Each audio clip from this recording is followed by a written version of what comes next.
Bien, bonjour à toutes et à tous, c'est un plaisir de vous retrouver cet après-midi à Pujol, sous la halle, avec un beau soleil, pour accueillir Stéphanie Delestré, notre invitée, qui est la directrice d'une collection emblématique des éditions Gallimard, une collection mythique de la littérature noire et policière. Et la première chose que je voudrais faire et dire, c'est de remercier Stéphanie pour avoir accepté l'invitation et de l'avoir honorée, d'avoir fait le déplacement. Pour co-animer avec moi cette rencontre, il m'a semblé naturel d'inviter Nicolas Le Flaec, que certains d'entre vous connaissent peut-être et même probablement déjà, parce qu'il était venu l'année dernière à Pujol nous expliquer brillamment pourquoi et comment il fallait lire et relire Jean-Patrick Manchette. Et depuis l'année dernière, ça a changé, parce qu'il faut l'appeler désormais... Ah, vous entendez? Sans le micro? Pour le moment, il y a 50 motos qui vont arriver là-dedans. Ah oui, prends le micro, alors tu vas moins te prendre la tête avec la micro. Ça marche. On va donner un Stéphanie. On fera passer. C'est beaucoup mieux comme ça? Ah, bon, c'est... D'accord. Tiens, tu peux continuer là-dessus. Bon, je vais pas redémarrer à zéro. Hein. Bon, tout simplement vous dire que depuis l'année dernière, les choses ont bien changé, parce que désormais, il faut l'appeler Docteur Le Flaec. Nicolas a présenté brillamment sa thèse au mois de juin sur l'œuvre de Jean-Patrick Manchette, un auteur important de la série noire dont on va peut-être même probablement reparler. Donc un grand merci à toi aussi Nicolas. Un immense merci à la librairie L'Ivresse qui est représentée cet après-midi par la resplendissante Laure. Auprès de qui vous pourrez faire l'acquisition de livres dont on va parler. J'espère qu'on aura le temps, le loisir de parler de beaucoup. Donc de livres qui sont sur la table de la librairie. Et je voudrais dire également un petit mot aux membres de l'équipe, de l'ancienne équipe de Polar Rencontre, du salon Polar Rencontre, qui sont présents cet après-midi. Leur dire que je prends chaque année beaucoup de plaisir à visiter le salon qu'ils organisent, et qui est le seul dans le département consacré à la littérature noire, à la littérature policière, et leur dire que leur présence à Pujol cet après-midi me fait plaisir. Voilà, on a prévu avec Nicolas beaucoup de questions qui sont censées s'enchaîner, suivre un fil rouge, mais n'hésitez pas si vous avez des remarques et des interventions. Bien sûr, à la fin, il y aura un temps d'échange, vous pourrez poser vos questions à Stéphanie. Et donc juste avant de débuter, vous demandez peut-être d'éteindre ou de mettre en silencieux vos téléphones portables.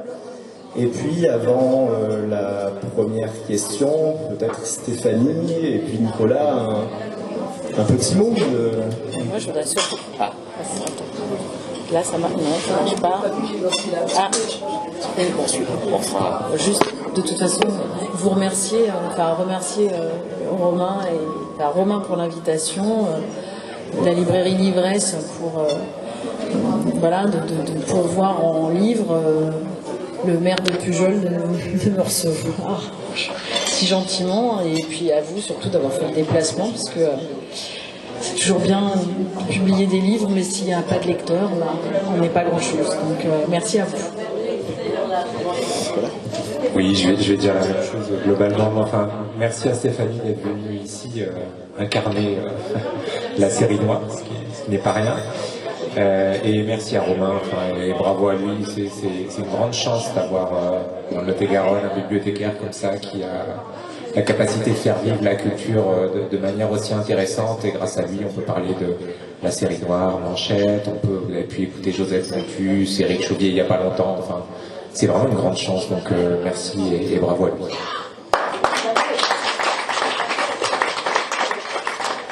Merci docteur, et merci les docteurs, parce qu'on a 2 docteurs en littérature cet après-midi.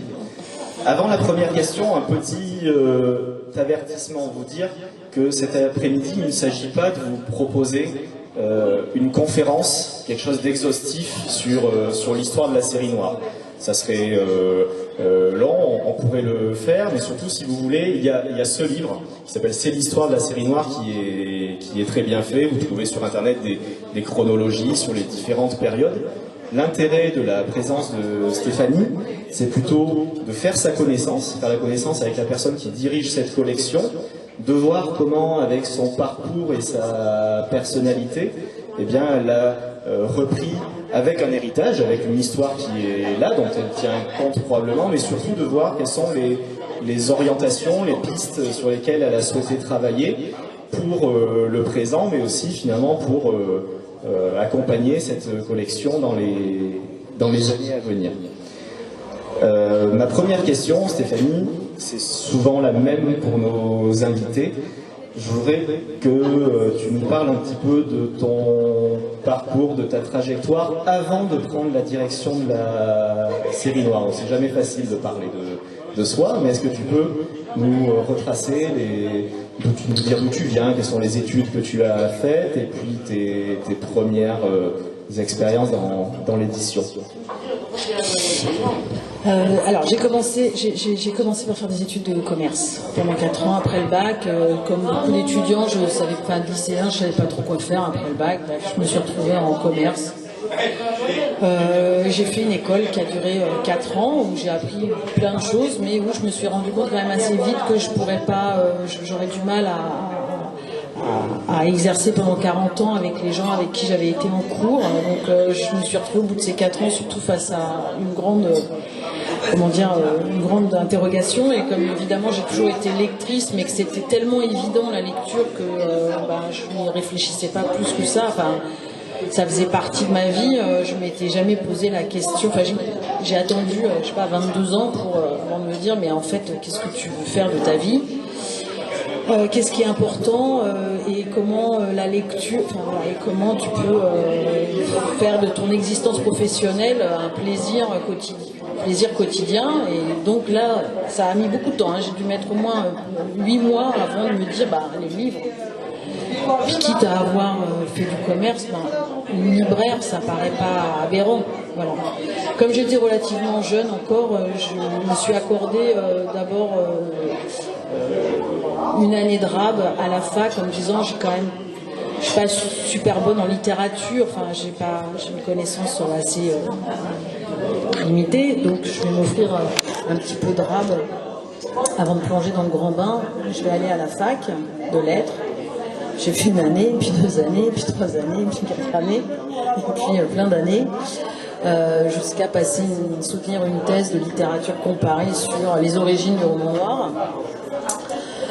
Et pendant cette période de thèse, en fait, j'étais donc plus âgée que la plupart de mes collègues étudiants, et j'ai rencontré. Donc j'avais une autre approche, je pense, de mon parcours universitaire que les étudiants plus jeunes que moi. Et donc j'ai rencontré beaucoup de gens. J'ai rencontré des libraires, j'ai rencontré des éditeurs, j'ai rencontré des organisateurs de festivals. Avec qui j'ai discuté, et puis de fil en aiguille m'est venue l'idée avec un collègue écrivain de monter une revue qui s'appelait Shanghai Express, dont on a fait peut-être, je ne sais plus si c'est 4 ou 5 numéros. On était 2 pour faire 96 pages d'un grand format. C'était n'importe quoi, c'était un boulot mais hallucinant, vraiment, c'était un boulot phénoménal. Et donc on s'était fait aider, on avait fait appel à des auteurs, Caril Ferret, Jérôme Leroy, il y avait à ce moment-là aussi un journal, il y avait Hubert Artus, il y avait tout un tas de gens qui débutaient aussi dans le polar à ce moment-là, qui n'étaient pas du tout connus, et qui étaient au tout début de leur carrière, et qui étaient très contents de venir écrire quelques pages de critique, écrire un feuilleton, écrire une nouvelle. Il y avait Marc Villard, il y avait Jean-Bernard Puy, qui était déjà un peu plus avancé dans leur carrière, évidemment.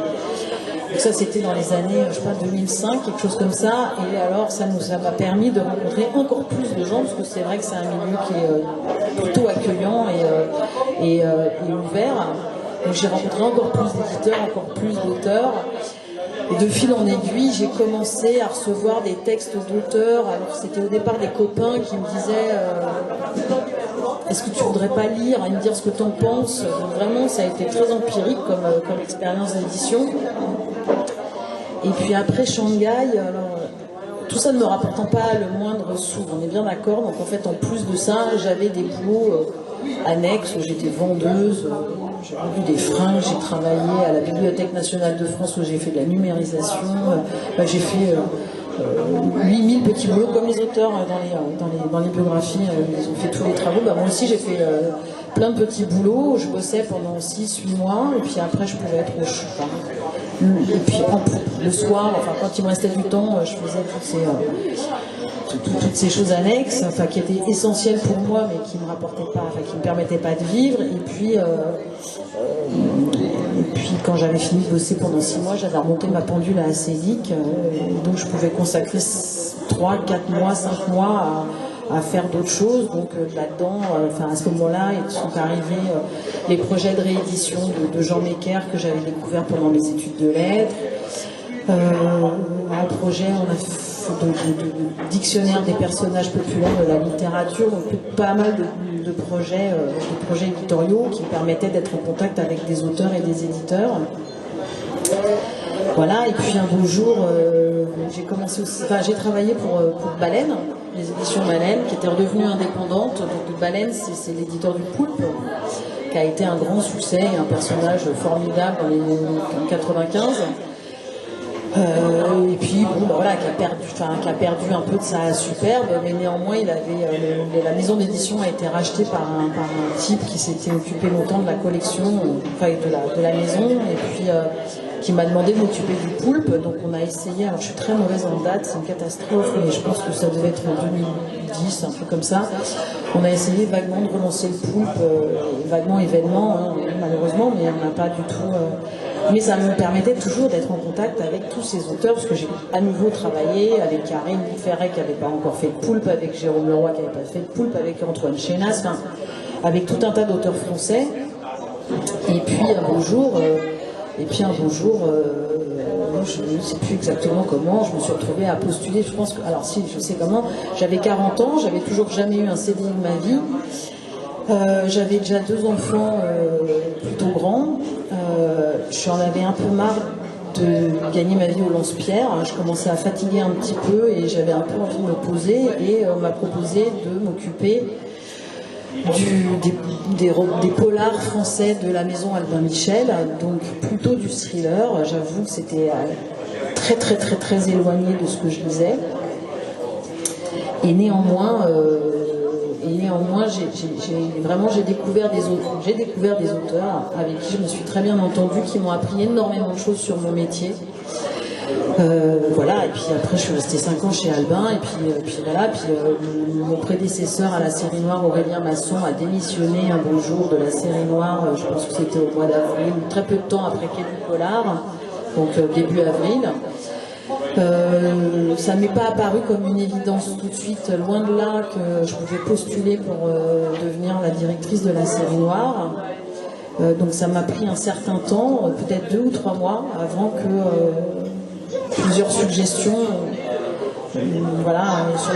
sur les conseils de plusieurs personnes de mon entourage, je me retrouve à envoyer un petit mot quand même à Antoine Gallimard, qui ne voulait pas m'appeler, mais il m'a fait savoir qu'il faudrait que je l'appelle. Cette espèce de truc un peu hypocrite. Voilà, parce qu'Antoine Gallimard ne débauche pas les gens. Évidemment, tout le monde se rue chez Gallimard, ce qui est bien normal. Mais bon, donc on a fait, je suis arrivée chez Gallimard de cette façon-là il y a 5 ans. Exactement. 2017.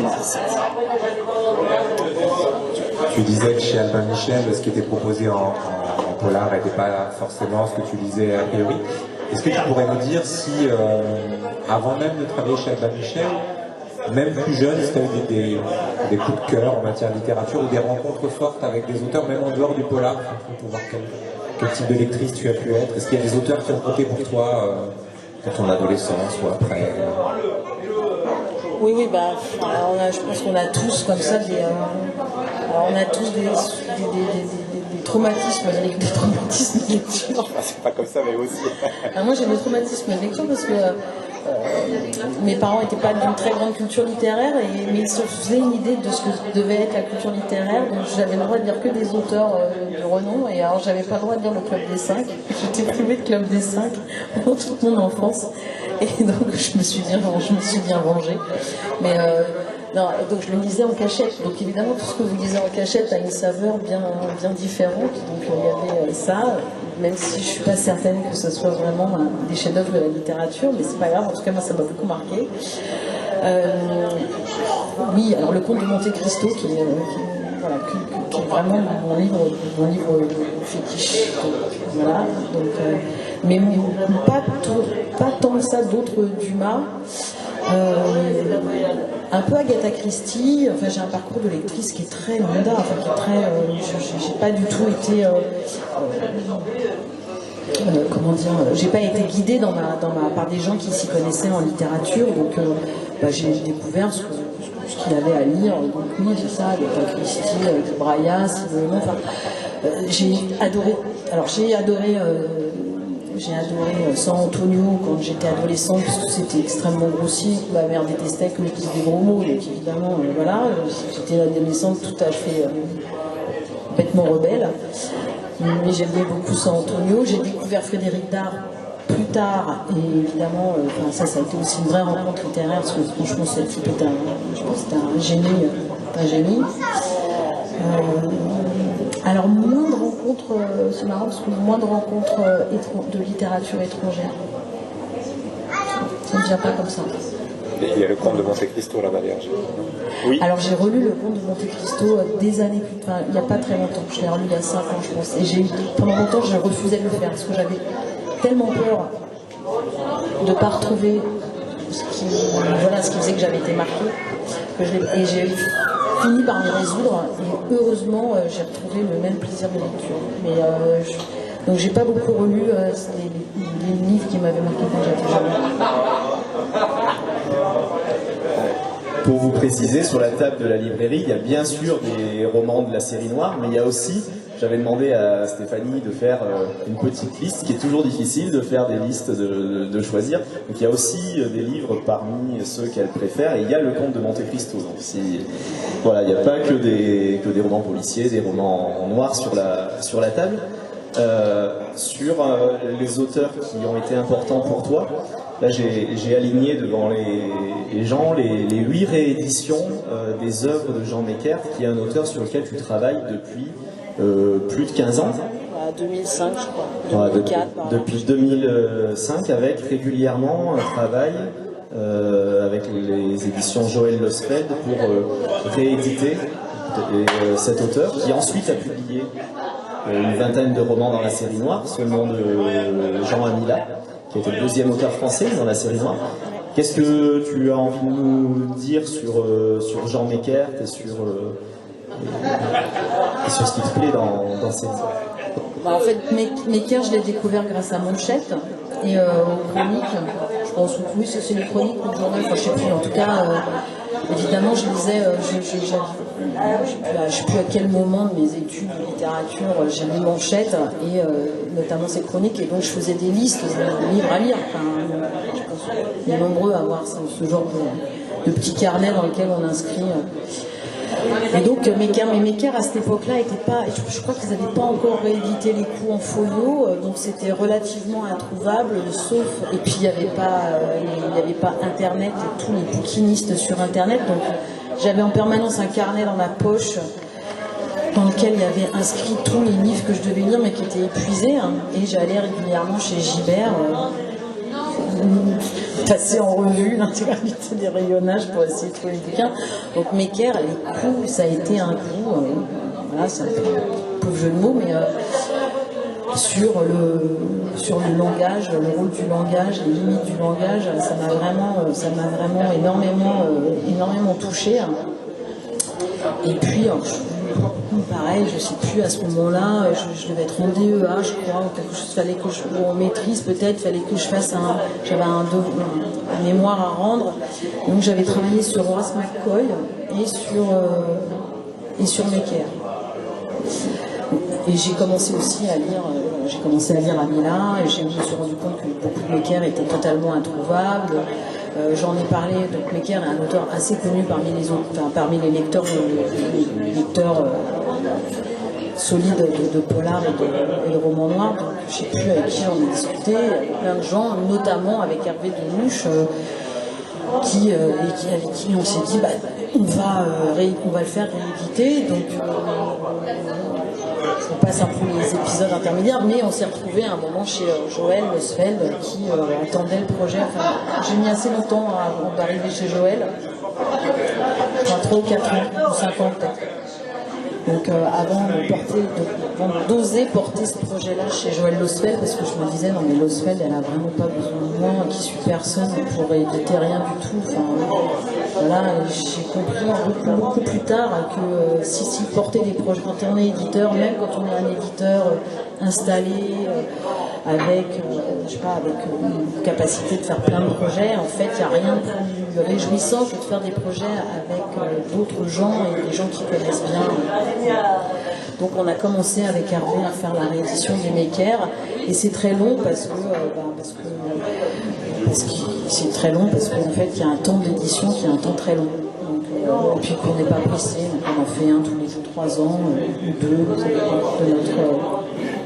du rythme qu'on nous autorise à avoir.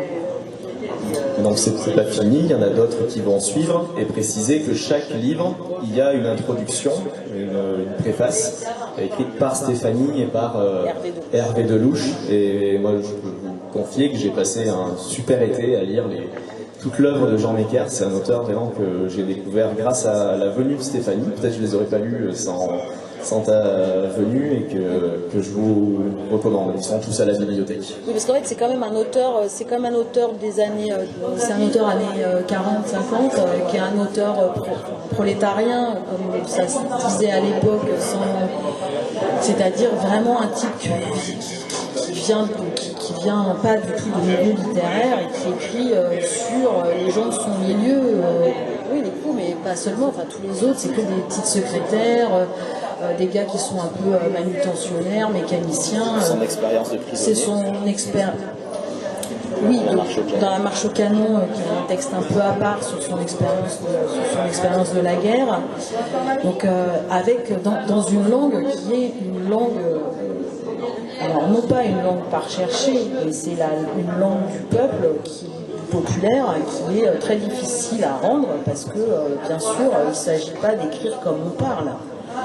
Il s'agit d'utiliser le vocabulaire courant, peut-être plus courant, mais néanmoins de le travailler suffisamment pour que ça reste une langue littéraire.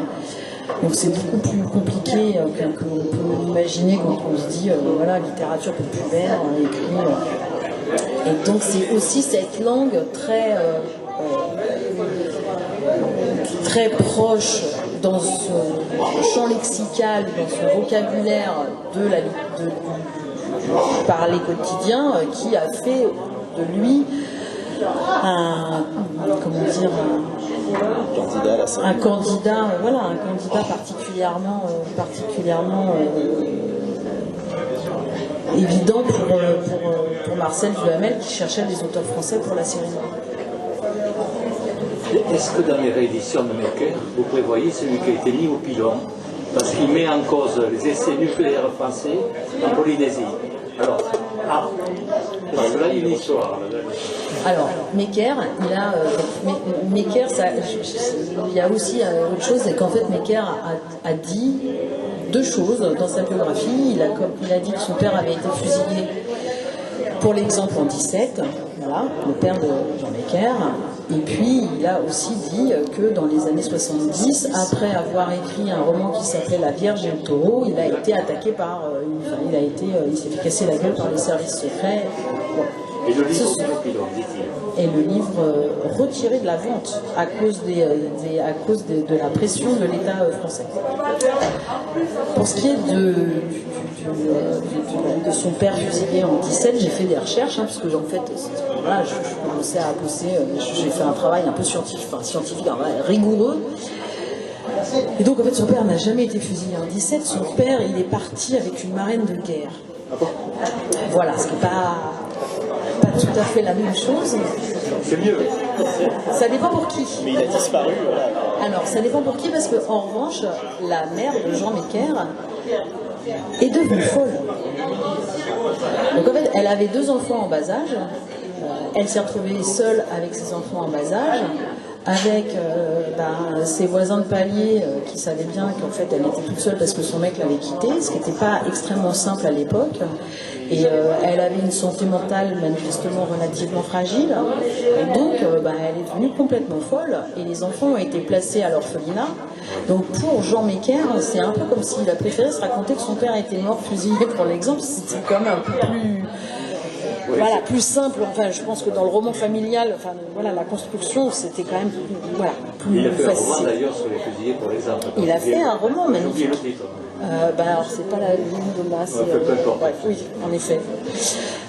Donc ça, c'est la première fiction dans sa biographie. Ça a été confirmé. On a corrigé avec Claude Mesplette dans le Dicopled sa notice. C'est confirmé par son fils, mais qui était très embêté, donc le fils de Jean Mecker, qui nous avait dit je suis embêté parce qu'en même temps je ne veux pas faire passer mon père pour un menteur. Donc il n'est pas question de faire passer le père pour un menteur, ça a été un traumatisme d'enfant quand même. Et ensuite sur la Vierge et le taureau, en fait, il est parti, il travaillait pour le cinéma pas mal, et il est parti avec Kayat dans le Pacifique pour faire du repérage, pour tourner un film d'espion, comme ça se faisait pas mal, un film d'espionnage dans les années 70. Et donc ils sont partis en Polynésie, et puis sur place, en fait, Mecker a été extrêmement troublé par l'état de la population locale. Pas de sous-développement pendant qu'en effet on faisait nos essais nucléaires juste à côté. Donc c'était un révolté, donc ça l'a vraiment révolté. Et quand il est revenu, à ce moment-là, c'était quand même la mode. On était, il y avait SAS, il y avait déjà, pas les espions,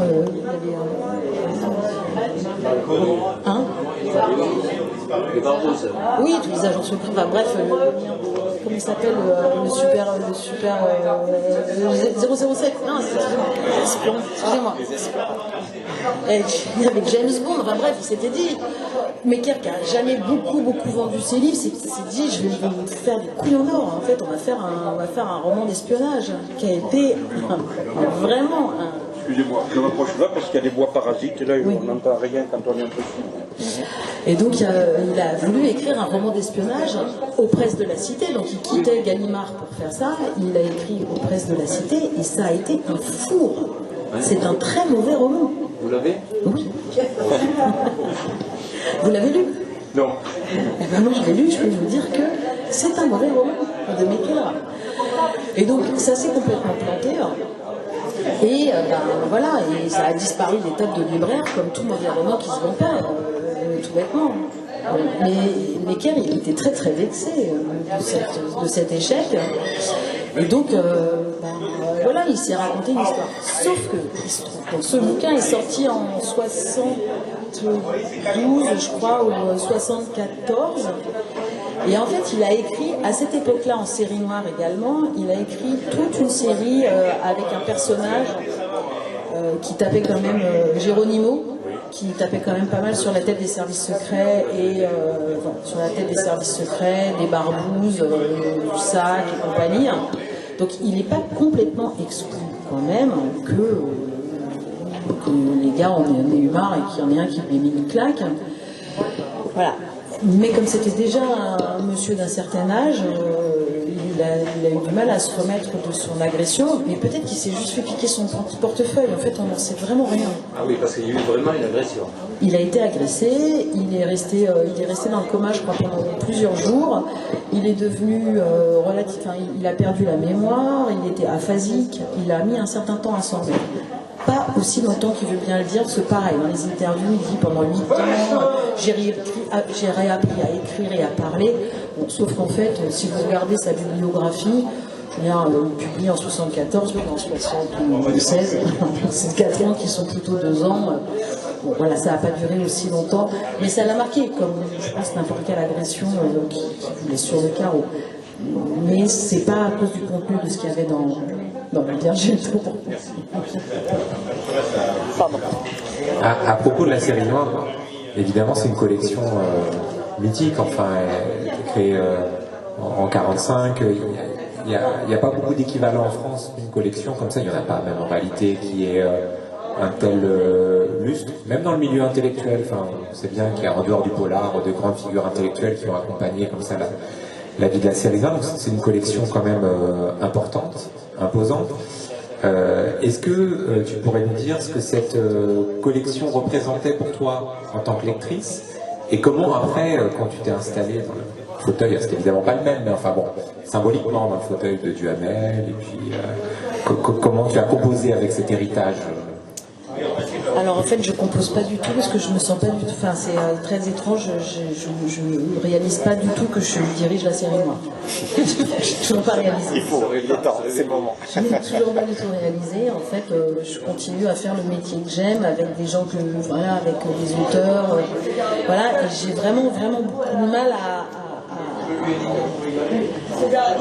à intégrer que, en effet, ce poste-là représente pour des gens quelque chose d'important, parce que je ne me considère pas comme quelqu'un d'important. Enfin, je veux dire, je n'ai pas du tout ce truc, c'est-à-dire que moi j'ai mon parcours, chez Baleine, tout ce que j'ai pu faire, j'ai pas l'impression d'avoir changé, que quoi que ce soit ait changé dans mon existence. Donc tout à coup j'arrive dans un bureau, voilà, avec des auteurs que je connaissais avant d'arriver dans le bureau. Mais quand même, c'est vrai que alors il y a une petite jouissance qui est de se dire que j'ai le droit de choisir parmi les livres du fond ceux que je vais rééditer ou pas. Ça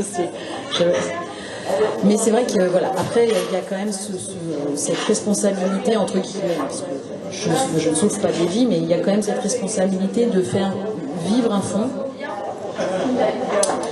Voilà, de faire vivre le fond, de garder, d'essayer de faire en sorte que les œuvres qui ont fait la notoriété de cette collection continuent d'exister, continuent d'avoir une actualité, et ça c'est assez compliqué de donner à des livres qui existent déjà depuis 10, 20, 30, 40 ans, 50 ans, de continuer à leur donner une actualité.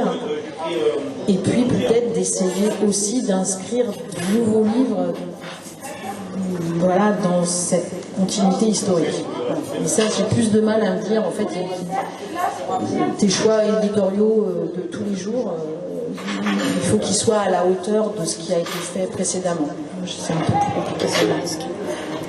Ce qu'on peut dire, c'est que sur la table, d'ailleurs, si vous allez voir là-bas, cohabite en fait dans des éditions récentes la série noire d'hier et d'aujourd'hui, en fait, puisque la particularité de Stéphanie, c'est que depuis son arrivée, elle travaille sur le fond et qu'elle ressort en grand format des romans qui ont pu faire les grandes heures de la série noire. Il y a l'affaire Ngoustro de Manchette, il y a les Ravalet, Mort d'un pourri et Adieu poulet, qui sont formidables. Il y a les romans Burnett, qui sont vraiment très très bien. Donc voilà, donc il y a tout ce travail aussi sur le fond d'hier qui vit aujourd'hui avec aussi son actualité. Des fois, il y a des résonances fortes. Enfin, voilà. La corruption d'un Mort d'un pourri de Ravalet, on peut dire qu'elle n'a pas pris une ride malheureusement, et que le roman reste bien d'actualité par certains aspects. Alors, en tant qu'éditrice, ton principal dilemme, c'est toujours, presque au quotidien, de faire des choix. J'imagine que tu reçois beaucoup, des centaines, voire des milliers de manuscrits. Il y a eu une époque où la série noire a publié jusqu'à 40 titres par mois. C'était quasi industriel. Aujourd'hui, c'est plutôt 15-20 titres par an. 40 par mois. Ouais, il me semblait. Ah oui, ouais. c'est bien, mais il y a eu des... Ça a été bref, mais il y a eu des pics de tirage. Et après, ça s'est complètement... Il y a eu un moment où ça publiait moins que maintenant par an, en fait. Quand il y a eu Super Noir, par exemple, ça c'est...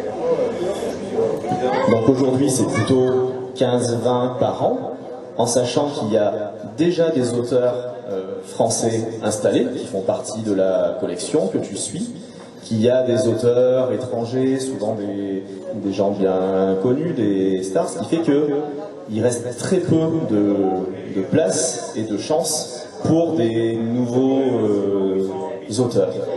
Donc, finalement, qu'est-ce que tu peux nous dire sur ce choix face aux manuscrits d'auteurs nouveaux et finalement dire ce qui est déterminant pour toi, quels sont les conseils que tu donnerais, que tu peux donner à des gens qui t'envoient ou qui voudraient t'envoyer des manuscrits? C'est une question très compliquée parce que, donc, en effet, je donne une priorité, enfin, il y a une priorité qui est donnée aux auteurs de la collection, hein, parce que là, quand même, je pourrais décider de ne pas suivre. Je pourrais décider que je prends un livre et puis le suivant je le prends pas. Voilà. C'est pas la façon que j'ai de travailler et j'essaye de travailler dans la durée avec les auteurs. Donc oui, le simple fait que les auteurs écrivent assez régulièrement, donc j'ai déjà une grande partie des programmes qui se remplissent avec les romans des auteurs de la collection. Il me reste à peu près, j'essaye de m'astreindre à un nouvel auteur par an. Et on reçoit environ 400 manuscrits par an. Donc 400 manuscrits, c'est plus d'un par jour. Voilà, samedi, dimanche, vacances comprises. Et il n'y en aura qu'un qui va... Voilà. Donc le 1 en question, il est difficile à choisir. Et il n'y a pas de critère, je ne peux pas dire qu'il y a un critère définitif, si ce n'est qu'évidemment il faut qu'il y ait une intrigue, un sujet, des personnages qui existent, de préférence un style, si on peut. Voilà, donc ça c'est préalable. Hein. Mais voilà, mais ce qui est très difficile, c'est que j'ai reçu récemment un roman qui était très bien, mais qui était sur l'écologie. Or, j'avais déjà au programme un roman qui allait sortir sur l'écologie, et je ne trouvais pas suffisamment de romans pour pouvoir en publier 3 par an. Donc voilà, donc en fait, j'ai dit non à l'auteur en me disant que son bouquin est bon, il trouvera un autre éditeur, c'est pas grave, je suis pas toute seule. Voilà, mais donc il faut que le roman arrive à un bon moment, voilà, avec un sujet que j'ai pas déjà traité. C'est pareil, je suis plus chez Albin, j'avais reçu un bouquin qui se passait à Oulan-Bator, sauf que 2 mois plus tôt, j'allais publier Yarul Delger, qui se passe à Oulan-Bator, donc j'allais pas recommencer à faire un truc à Oulan-Bator, donc une mauvaise pioche, dommage pour l'auteur, enfin c'est horrible, hein, mais... Donc il y a cet élément-là, il y a le contact avec l'auteur, parce que ça compte beaucoup. Enfin, les auteurs français, je vais travailler avec eux sur leur texte, donc il faut qu'ils soient prêts à travailler sur le texte déjà, ils ne sont pas tous prêts, même si sur le premier ils sont tous prêts à tout. Mais voilà, il faut que ce soit des auteurs qui aient des projets, hein, et qui aient vraiment envie de poursuivre.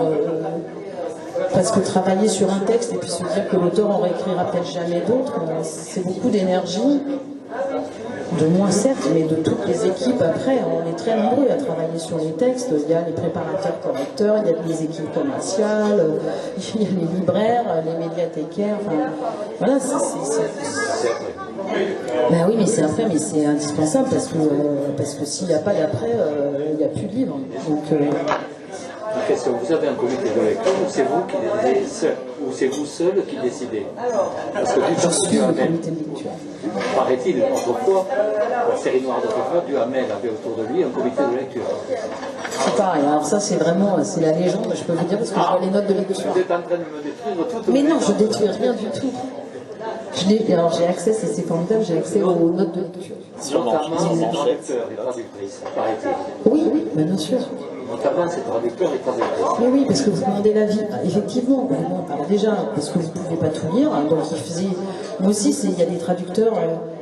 Il va y avoir au mois de novembre, dans La Noire, un roman absolument formidable d'un auteur qui a déjà publié en série noire, un auteur argentin qui s'appelle Juan Sasturain, voilà, qui a écrit un roman là et qui m'a été apporté par Sébastien Rutès, qui est un auteur de la collection, voilà, qui est un auteur de la collection, qui est un auteur que je publie depuis un certain temps et dont j'aime vraiment énormément le travail. Voilà, c'est Sébastien qui est mon comité de lecture, c'est Sébastien Rutès qui me dit à ce bouquin-là, tu peux pas passer à côté. Donc, quand je ne lis pas l'espagnol, je pourrais le faire lire par quelqu'un d'autre, mais en fait, je fais confiance à Sébastien et j'ai bien fait de faire confiance à Sébastien. Mais après, sur tous les manuscrits français qui arrivent, je les lis. Enfin, je ne lis pas tout en entier, mais j'en lis une partie. Si je pense que c'est intéressant, je peux le donner à des lecteurs. En fait, je le donne à des lecteurs. J'ai 2 ou 3 lecteurs extérieurs qui me font une note de lecture, en fait, qui me disent si ça vaut la peine d'aller jusqu'au bout du livre, parce que j'ai pas le temps, j'ai rarement le temps de tout faire. Et une fois qu'ils m'ont dit, bah ouais, ça c'est super, tu absolument que tu regardes, je regarde, ce qui ne veut pas dire que je vais dire oui.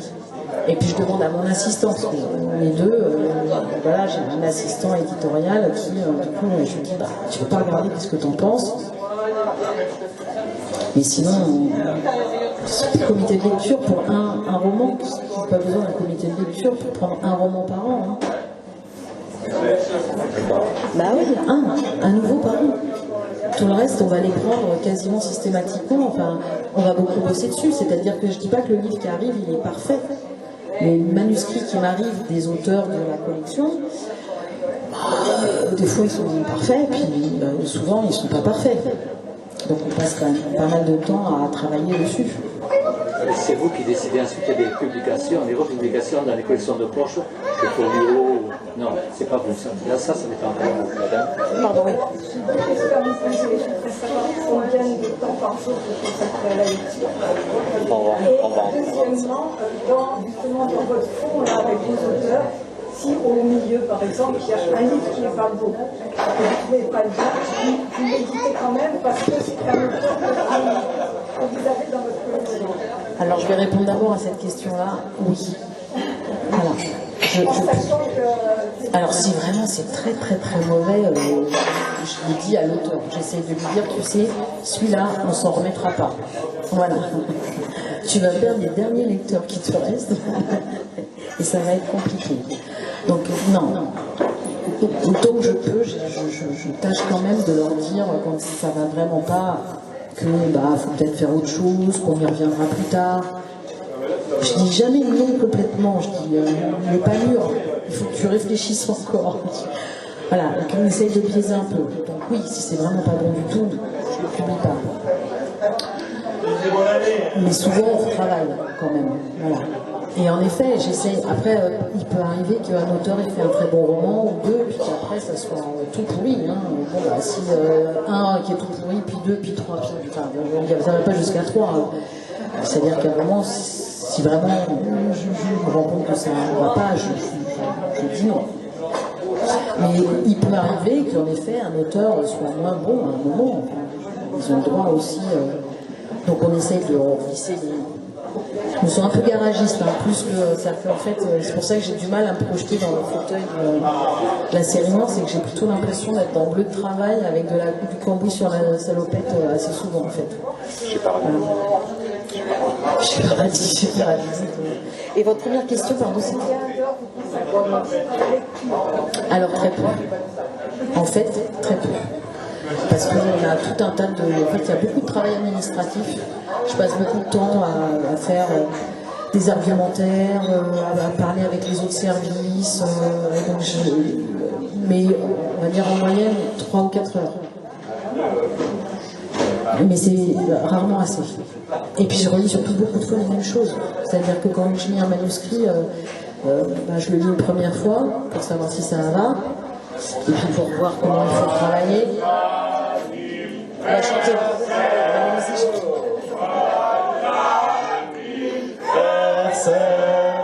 Joyeux anniversaire. Joyeux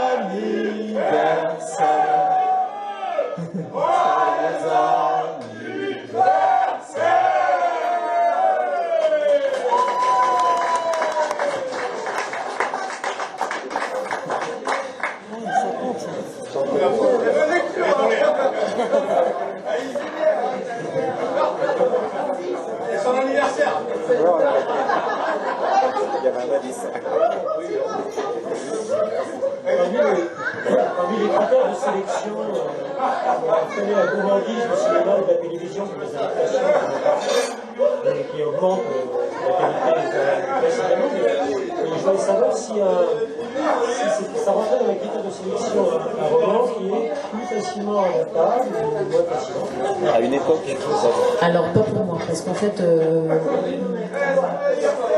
alors ce qui est très étonnant, c'est que, enfin c'est pas étonnant, mais par exemple, on veut lire un très long roman qui ne sera pas du tout adaptable. Voilà. Alors peut-être que pareil, j'aime les romans qui sont spécialement pas adaptables, mais par exemple, donc moi pour moi ça rentre pas en ligne de compte. Je me dis pas ah tiens ça ferait un bon scénario. Je lis un roman. En fait, il y a quand même toute la matière écrite. Enfin, il y a toute l'écriture qui, quand même, donne vie aux personnages, fait que vous allez vouloir savoir ce qui se passe. Enfin, je veux dire, cette matière écrite-là, on la retrouvera pas elle sera transposée dans une série, mais dans un film. Mais en attendant, moi, ce que j'ai sous la main, c'est de l'écrit. Donc, voilà. Et puis, parce qu'aussi, le cinéma, les séries, ils travaillent sur des pitchs, ils travaillent sur des idées. Moi, vous pouvez me pitcher ce que vous voulez. Moi aussi, je peux vous en écrire des pitchs. En fait, par contre, je n'écrirai jamais un roman. Je serais incapable de le faire. Donc, je vois bien comment vous pouvez arriver. D'ailleurs, en fait, moi, je ne prends jamais rien. Enfin, je peux discuter avec les auteurs, qui sont déjà les auteurs de la collection, d'une idée. Donc, on peut se dire, bah tiens, voilà, ils peuvent me faire part de leur idée et du scénario qu'ils ont imaginé, mais je ne prends pas jamais un roman sur un pitch. Je prends un roman quand il est écrit. Voilà. Et après, en revanche, je suis en rapport très étroit avec le service des droits audiovisuels, et là je les ai vus la semaine dernière, pour faire avec eux le programme de toute mon année 2023, parce que j'ai quasiment fini l'année 2023 pour moi est déjà bouclée. Hein. Et je vais discuter avec la fille des droits audiovisuels en lui disant bah tiens j'ai ça. Et elle me dit ah bah tiens ça peut-être que ça peut marcher, ça ne fera pas du tout. Est-ce que tu peux me passer le manuscrit? Donc on travaille vraiment en tandem, hein, mais c'est pas, pour moi c'est pas du tout un critère. La série noire, ça a longtemps eu une identité assez forte. Comme Manchette, par exemple, au début des années 70, tente d'entrer dans la série noire. Il doit montrer un peu patte blanche, réécrire un peu l'affaire Engoustro, laisser bronzer les cadavres avec Jean-Pierre Bastide pour montrer qu'il est capable de faire une série noire un peu classique. Donc il y a une identité forte, il y a de la liberté quand même, puisque d'ailleurs Duhamel le laisse rentrer dans la série noire en sachant bien que c'est quand même un écrivain un peu étrange, mais que c'est précisément parce qu'il est étrange qu'on va le faire entrer dans la série noire. Et comme Manchette, en 74 dans Le Monde, on lui pose la question est-ce qu'il y a des règles pour la série noire? Donc il répond à ceci. C'est un peu comme dans un jeu de société. Il y a là aussi un certain nombre de règles, ne pas rester trop longtemps sans tuer quelqu'un, répartir convenablement les scènes de violence, les industriels du genre alternent celles-ci avec les scènes polissonnes, ouvrir sur un temps fort. Et à ceux qui se demandent pourquoi Audingo Château commence par un chapitre 0, pas par le chapitre 1, pour cela il précise la chose suivante. J'ai dû, ayant oublié cette règle, ajouter une petite scène de meurtre en catastrophe au début d'Audingo Château, d'où le chapitre 0, j'étais trop paresseux pour changer toute la numérotation. C'est l'époque, il n'y avait pas d'ordinateur. Voilà, bah oui, il y a tout refaire un chapitre, donc la flemme, hop, chapitre 0, et puis se débrouille avec ça. Donc, est-ce que tu penses qu'il existe, schématise évidemment, mais c'est vrai qu'il y a eu dans la série noire des couples, par exemple à Manchette on reproche trop de gamberge, trop de réflexion, pas assez d'action. Est-ce qu'il y a toujours comme ça une espèce d'identité de la série noire, avec sinon des règles au moins des habitudes et des attentes peut-être des lecteurs?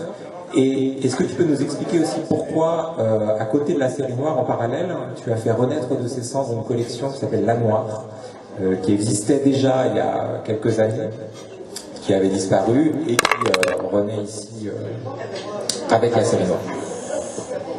Voilà, en effet, le lectorat,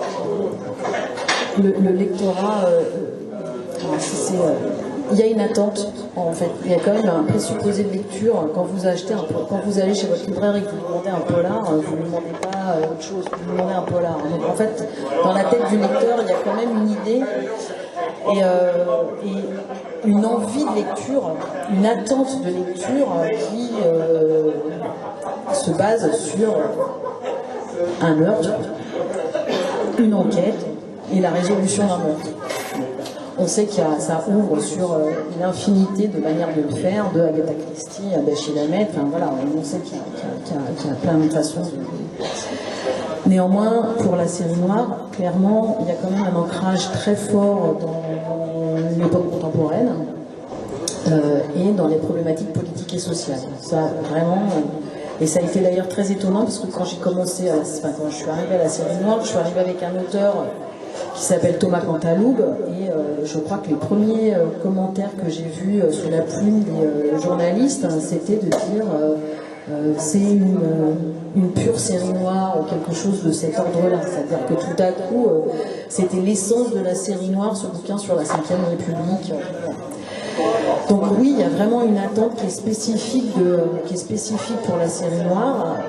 Et par exemple, j'ai aussi travaillé avec un auteur qui s'appelle Olivier Bard-Cabusson, qui est un auteur qui a publié pas mal de romans de polar historiques chez Actes Sud, qu'on obligeait à rester dans une espèce de sphère médiévale, enfin je crois peut-être pas médiévale, c'était le 17e, un truc comme ça, il en avait ras-le-bol, il n'en pouvait plus, et son éditeur lui a refusé un texte plus contemporain, qui était très bien, avec un personnage de psychanalyste qui mène l'enquête.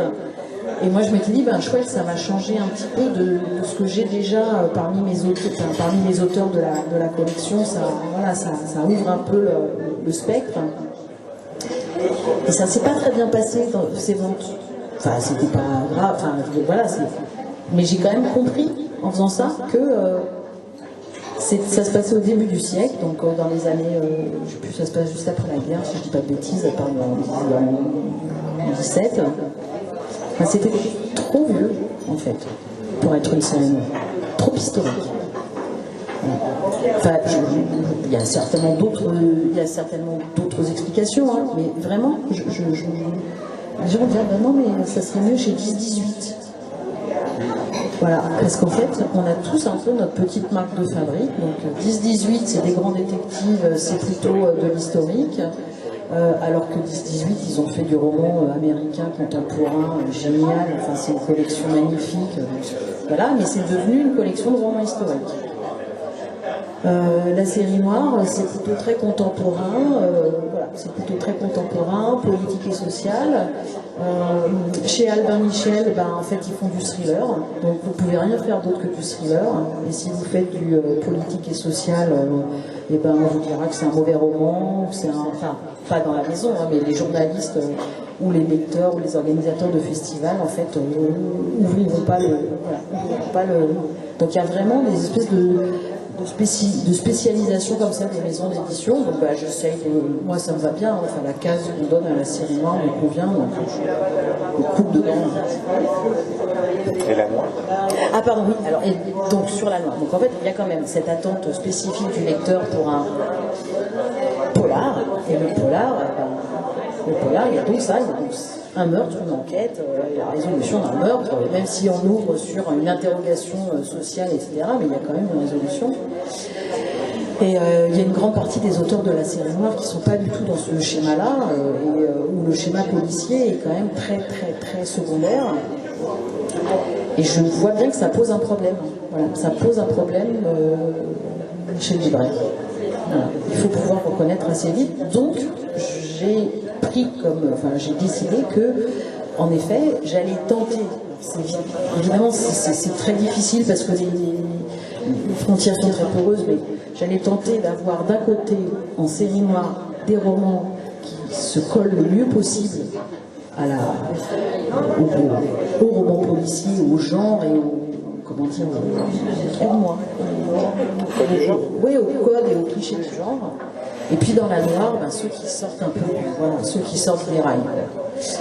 Et souvent, alors je suis navrée de ce raccourci, mais c'est quand même souvent des romans qui sont où l'écriture tient une place vraiment particulière, c'est-à-dire que comme si à l'efficacité du roman policier correspondait une langue très rapide et pas forcément très travaillée, et que quand ils sortent du cadre strictement polar, les auteurs sont quand même plus attachés à une patte stylistique.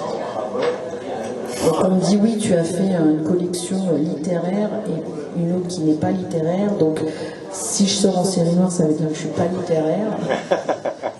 Et là, je pleure. Alors la série noire, elle a été créée en 1945 et il a fallu attendre 1971, 26 ans, pour qu'il y ait le premier roman d'une femme publié dans la série noire. L'année de ma naissance. Voilà, exactement. C'était, donc la série noire et le roman policier, la littérature, parce que c'est resté pendant longtemps un monde assez masculin, pas exclusivement, mais beaucoup. Et toi, après 4 directeurs, tu es devenue la première directrice de la série noire. Donc ce que je me demandais, c'est si pour toi c'était un motif de fierté et un symbole important, ou si au contraire c'est quelque chose qui pourrait t'agacer et te dire oui, mais moi ce sont mes compétences, mon parcours, et que finalement je suis une éditrice, un éditeur, et pas en particulier une femme. Pour les gens qui s'intéressent, il y a Alice Jacquelin qui a fait, il est disponible sur internet, une vidéo sur les femmes et la série noire, et donc je poursuis ma question avec finalement les autrices qui se sont installées. Je pense à Elsa Marpeau, à Chantal Pelletier. Donc voilà, cette question un petit peu globale sur les femmes dans la série noire, et tu en fais ce que tu veux. Bon, alors je ne suis pas complètement dupe et je sais que dans les critères de mon patron, quand il m'a choisi plutôt que quelqu'un d'autre, il y avait notamment ce critère-là. Je le sais. Bon, il ne l'a pas dit, hein, mais c'était un peu dans l'air du temps. Alors après, il était quand même bien content parce que j'arrivais, mais je connaissais déjà tous ces auteurs, parce que j'avais déjà travaillé avec tous ces auteurs français. Donc j'avais déjà travaillé avec Caril Ferret, qui était entre-temps donc devenu un auteur très important de la collection. Voilà, j'avais travaillé avec, j'avais fait un poulpe avec Antoine Chénas. Enfin bref, donc je connaissais tous les auteurs français et qui étaient relativement rassurés de me voir arriver moi plutôt que quelqu'un d'autre, parce que l'inquiétude systématique des auteurs, c'est de voir arriver, parce que ça arrive comme ça arrive, c'est de voir arriver des gens du marketing à des postes éditoriaux. Voilà, donc comme il y a beaucoup de gens qui viennent de postes plus commerciaux, qui prennent la direction de collection, je sais que l'inquiétude des auteurs, c'était qu'arrive un marketeur fou plutôt qu'un éditeur. Donc quand ils ont su que c'était moi, évidemment, ils avaient moins envie de partir ailleurs éventuellement. Moi, je ne vis pas du tout dans un... Enfin, je ne me sens pas... comment dire...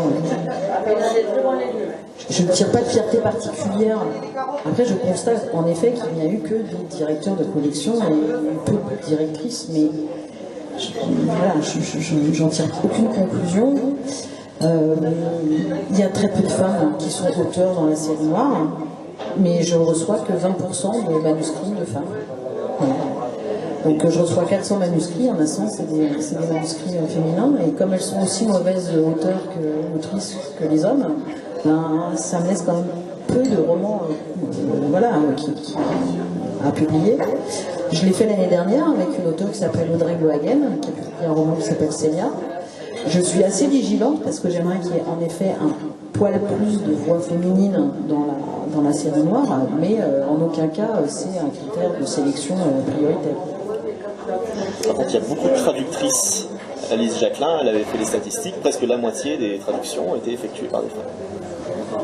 Dans la série noire aussi ? Ouais. Non, j'aimerais bien voir la période sur laquelle elle a travaillé, parce que je suis pas complètement... Sur la période du Hamel, je crois, sur toute la période du Hamel. Ouais.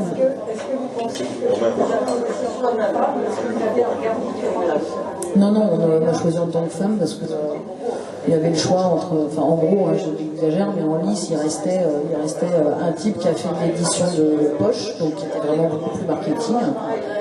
voilà, et puis moi, et que ça tombait pas si mal, hein, parce que ce que j'ai dit, c'est que je connaissais déjà tous les auteurs, ce qui n'était pas le cas de concurrents, entre guillemets, et puis que Antoine Gallimard s'est dit que tiens, c'est vrai que ça ferait parler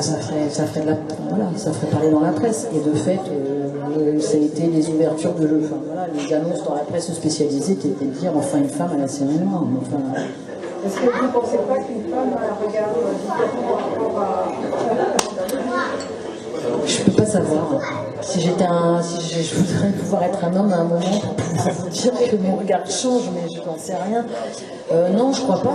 Enfin, je pense que c'est un regard d'individu. Donc oui, il se trouve que je suis un individu de sexe féminin et que forcément ça doit jouer dans ma façon de percevoir le monde qui m'entoure.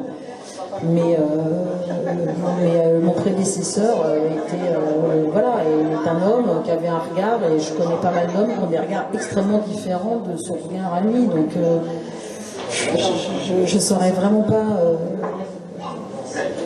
je saurais vraiment pas le dire. Après, je peux vous dire que tout le monde, hommes et femmes confondus, éditeurs, on cherche tous des auteurs féminins parce qu'on nous rabâche que ce sont aujourd'hui les femmes qui lisent les polars.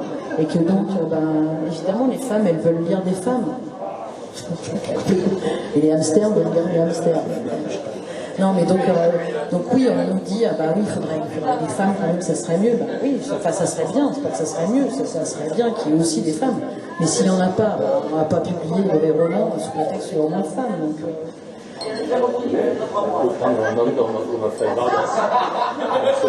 mais je pense que c'est même pas la question du nom, c'est juste la question de, je sais pas, les femmes s'autorisent peut-être moins de temps à consacrer à l'écriture parce qu'elles s'occupent des enfants et de la cuisine.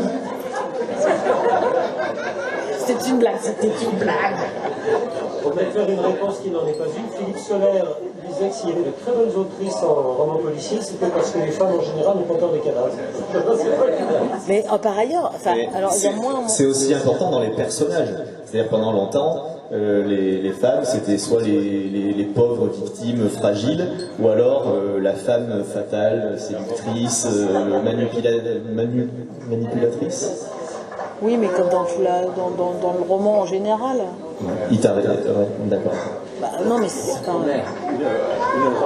Il y a eu, avant 1971, des femmes ont été publiées dans la série noire, mais pas des françaises. Oui, voilà. Notamment Gertrude Walker, qu'il faudrait rééditer. À contre-voix. C'était pour une fois, c'est pas une légende. Là. La première française, voilà, la première française. C'est Janine Oriano ? Oui, Janine Boissard. J'ai une question sur le lectorat, parce que on évoquait tout à l'heure les attentes des lecteurs. Et avant la question, je vais raconter une anecdote qui est liée à la bibliothèque. C'est que Romain, un jour, m'a mis dans les mains un livre qui s'intitule Les Deux Bouts. Les Deux Bouts de Calais, qui est un recueil d'articles, en fait, excellent, comme beaucoup de livres que conseille Romain. Et donc j'ai lu les yeux fermés, enfin les yeux ouverts plutôt pour lire les yeux fermés pour lui faire confiance. Et donc dans ce roman-là, Henri Calais se promène dans Paris et va à la rencontre du Paris populaire. Et donc il suit la journée d'une esthéticienne, d'un éboueur. Et suivant la journée d'un éboueur, et donc après il va chez les gens, il les écoute vraiment, il raconte leur quotidien avec beaucoup d'humour et d'humanité, c'est vraiment excellent. Et donc chez ce père de famille, cet éboueur, on lit des livres, on découvre Henri Calais, exclusivement des séries noires qui montrent la bibliothèque, et il n'y a que des séries noires. Et c'est vrai que longtemps, la série noire a eu un lectorat plus populaire que d'autres collections, peut-être de chez Gallimard. Manchette est très attachée à l'idée d'écrire pour ce lectorat-là. À un moment donné, par exemple, il est très mécontente, on publie Fatal hors collection, quand d'autres auteurs y verraient une espèce de consécration, sortir de la série noire pour aller ailleurs. Chez Gallimard, pour beaucoup, ça a été une consécration. Pour lui, pas du tout, il est très mécontent parce que les livres valent plus cher et sont pas lus par les mêmes. Et en même temps, dès cette époque-là, il constate que le polar est un peu récupéré et devient une littérature pour cadres. C'est pas exactement un compliment dans son esprit.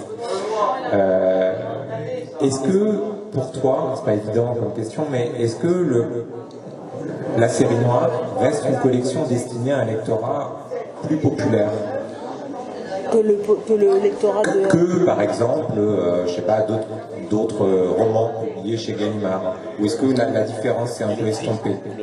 Et il y a la question du prix après qui était aussi le second étage de la fusée. Est-ce que tu es attentive à cette question du prix? Parce que c'est vrai qu'on avait noté avec Romain que, enfin moi je le savais pour les rééditions, que tu fais attention à ce que me semble-t-il, les rééditions ne coûtent pas trop cher, et que même des livres épais, comme par exemple celui de Marin Ledin, n'ont pas un prix si élevé si on compare à d'autres maisons d'édition qui vendent parfois très cher des livres avec beaucoup moins de pages. Et donc, est-ce que cette question-là, donc du lectorat populaire et du prix, qui sont peut-être corrélées d'ailleurs, tu pourrais répondre? Alors, c'est pas corrélé, enfin c'est étonnamment pas corrélé, mais le lectorat, je ne fais pas du tout d'illusion. Les gens qui ont 20, en gros 20 balles à mettre dans un roman, c'est des gens qui ont de l'argent. Je sais que la série noire et Gallimard, enfin la série noire de Gallimard, en fait, est quand même pas très présente dans les supermarchés, dans les grandes surfaces. Dans les grandes surfaces, c'est quand même une collection qui est vendue, pas exclusivement loin de là, mais qui est quand même vendue prioritairement et défendue par des libraires. Voilà, donc on a très peu de livres qui vont jusqu'à, je sais pas, les tables d'Intermarché. Donc quand je vais faire mes courses à l'Intermarché, il n'y a jamais, si, de temps en temps, il y a un SBE, mais sinon, il n'y a jamais un bouquin. Alors que quand j'étais chez Albin Michel, je pouvais aller dans n'importe quel endroit, au fin fond du trou du cul du monde, s'il devait y avoir un livre, c'était un livre Albin Michel. Voilà, donc ils étaient partout. Pas les mêmes ceux que je publiais toujours, mais bon. Donc voilà, ça va avec l'image de marque. En fait, ça revient à ce que l'on disait tout à l'heure, ça va avec l'image de marque des maisons. Donc Albin Michel est une maison. Quand je publiais chez Albin Michel des textes que je pourrais tout aussi bien publier chez Gallimard, mes textes étaient, donc ça ne change rien sur mon regard et le texte en lui-même, hein, mais ils étaient bien mis en place dans des réseaux largement au-delà des libraires. Et peut-être que les libraires défendaient avec moins de ferveur, parce que justement c'est Albin Michel, c'est un peu populaire, donc c'est forcément moins bon. Donc voilà, il y a ces effets de marque. Donc je ne leurre pas du tout. Je pense que la série noire est une collection qui est particulièrement bien défendue et particulièrement lue par des gens qui ont plus de moyens. Voilà, je ne sais pas s'ils sont plus intelligents, mais ils ont plus de moyens. Et ce qui n'empêche que je fais toujours attention au prix des livres, parce que je désespère, enfin c'est pas que je désespère pas, c'est que je veux faire attention pour que les gens qui ont moins de moyens mais qui voudraient quand même acheter des livres se ruinent pas pour rien, quoi. Voilà, donc j'ai d'un côté un patron qui attend de moi que les projets soient rentables, voire nous permettre de payer ses vacances. Et moi, je fais attention à ce qu'ils puissent continuer à payer mon salaire, mais je fais aussi attention à ce qu'on se gave pas. Enfin, c'est ça le truc, c'est qu'il y a des livres qui coûtent très cher, d'autres livres qui coûtent moins cher. Et c'est vrai que sur Mort d'un pourri, voilà, on pouvait vendre les livres à 14 €, d'autres auraient dit on va les vendre à 18. J'ai dit non, on va les vendre à 14, c'est tout. On va faire comme ça. Je crois que c'est 14 €. C'est 14, c'est ça, ouais. Non, mais je... Pardon? On va les vendre sans TVA, mais là ça dépend pas. Ah, c'est plus pour ça. Enfin, si, quand je mets le bulletin dans l'urne, mais je ne peux pas. Alors, une question. Oui, il y a la question du format. 6 francs 50. Avec carré noir en relais, avant qu'ils existent les collections folio, policiers. Donc, peut-être que c'est un livre populaire, mais c'était peut-être ancré dans l'historique de la série noire, avec ses traductions qui venaient des États-Unis. D'ailleurs, je peux recommander à tout le monde de lire le livre de Sébastien Rutès. On est vraiment dans le climat français.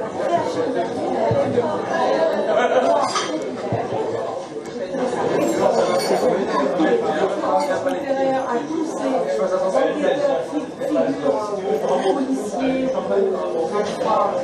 Marcel de Mandrin en argent, chouette, ça franchement, j'ai mis choisi le temps de trouver le texte original dans ma tête. Et là, c'est vraiment pour se plonger dans l'univers de la littérature noire en France, dans les époques après-guerre. On ne peut lire que petit scoop qui est presque officiel, mais voilà, peut-être que Sébastien Rutez viendra à Pujol au mois de novembre. C'est pas encore fait à 100%, mais c'est bien parti pour qu'on puisse en parler avec lui. Oui, alors après, en fait, on va rentrer dans des trucs un peu techniques, mais je vais le faire rapidement. C'est que à l'époque aussi, les droits d'auteur, donc les auteurs soit écrivaient beaucoup, il y avait des grosses quantités, mais surtout les droits d'auteur étaient à 5%, c'est-à-dire qu'ils touchaient 5% du prix du livre. Ça n'avait pas l'air de les déranger, ou en tout cas, comme on vendait 40 000 exemplaires, ou je sais pas combien, 70 000 exemplaires des bouquins, et puis il n'y avait pas la même concurrence, de la télé notamment, enfin voilà, c'était vraiment une... Ah, quand même, oui.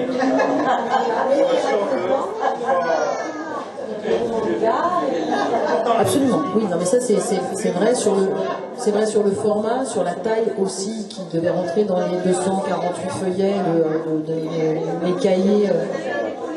Ouais, c'est à cause des cahiers.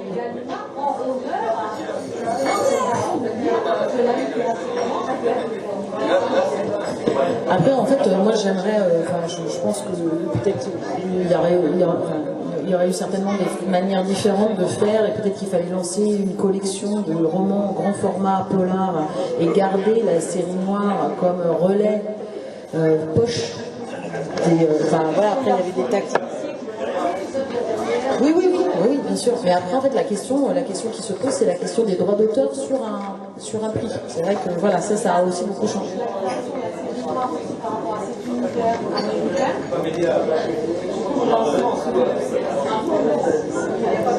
Vous me faites plaisir. Vous me faites plaisir. Donc, achetez Sébastien Rutez, empruntez-le à la bibliothèque et vous pourrez le rencontrer sûrement au mois de novembre. Alors, il faudrait peut-être passer le micro à tous les intervenants parce que quand on est légèrement malentendant, on a beaucoup de mal. Peut-être pour revenir sur ce que disait Nicolas Fleck en parlant du lectorat de la série noire.